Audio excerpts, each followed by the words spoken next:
Untuk memahami dunia terorisme, ada beberapa hal yang harus diperhatikan agar kedepannya kita bisa meniadakan ancaman terorisme kepada sendi beragama. Karakter anatomi terorisme di Indonesia sudah berubah petanya. Sekarang mengikuti peta teroris dunia. Karakternya 1. Unpredictable, 2. Unstoppable, 3. Deadly, dan 4. Menarget soft target. Dulu yang ditarget adalah hard target. Apa itu hard target? Markas polisi, gedung-gedung pemilik dubes asing, kantor-kantor usaha milik asing. Namun sekarang publik dimanapun, di pasar, di jalanan, tempat ibadah, tempat-tempat yang tidak dijaga oleh pihak keamanan bisa diserang. Inilah brutalnya mereka saat ini. Satu lagi, terorisme di Indonesia sudah masuk teror generasi keempat. Teror generasi keempat adalah state sponsor terrorism yang terkoneksi dengan dunia luar dan menggunakan IT. Pastinya bukan hanya dunia luar, tapi negara tertentu menarget Indonesia. Generasi 1, 2, 3 nanti dijelaskan di chapter yang lain, di video yang lain. Mau bukti? Kita bahas apa yang tetangga kita hadapi. Filipina di tahun lalu. Fakta lapangan mengenai Maute dan Abu Sayyaf. Keduanya sebenarnya tidak pernah perang kota atau urban war. Selalu menggunakan gerilya taktik dan menggunakan jungle war. Dalam sejarah 30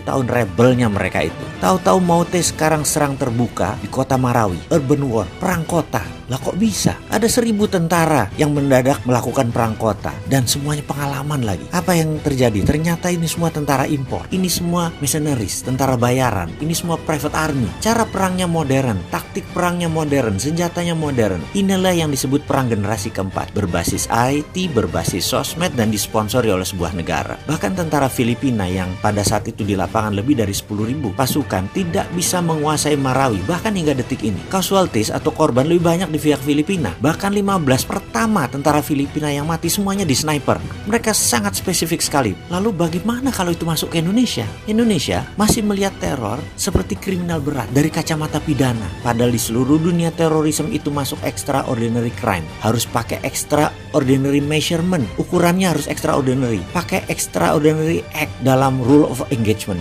Ini war, ini perang. Kalau pakai pasal pidana dan hanya ahli hukum pidana yang menangani, ya tidak akan bisa menyelesaikan counter insurgensinya, counter intelligence, dan menyelesaikan masalah terorisme. Tidak bisa melakukan counter intelligence strategik kalau menggunakan pidana, tidak menggunakan pasal pro justisia, tidak bisa melakukan counter terorisme kitanya. Kasihanlah Bapak polisi, kasihanlah Bapak TNI, karena tidak bisa maksimum kerjanya. Kasihan BIN yang hanya tugasnya jadi nginteli saja kalau kayak gini. Jadi boleh dong pakai extra power yang sedikit besar agar negara Indonesia menjadi tentram, yaitu tidak menggunakan pro justisia, gunakan pendekatan extraordinary crime. Gerakan counter ini sekali lagi harus tidak pro justisia. Ini harus pakai undang-undang baru, yaitu undang-undang melindungi segenap tumpah darah Indonesia, dan operasinya senyap menggunakan BIN. Intinya, seperangkat oli, operasi lawan insurgensi sebenarnya sudah lengkap, rapi, terbungkus. BIN itu sudah siap, TNI, Polri itu sudah siap. Hanya undang-undang keamanan nasionalnya aja yang belum lahir mendukung mereka. Oh iya, satu lagi yang harus kita ingat. State sponsor terorisme itu tersering pelakunya adalah Amerika. Dan sekedar mengingatkan, Amerika itu tidak pernah menang melawan insurgensi taktik. Sebenarnya kita sudah siap mengcounternya. Kedepan kita harus menjadi negara damai tanpa pengaruh ideologi asing yang suka berperang. Selesaikan mereka semua.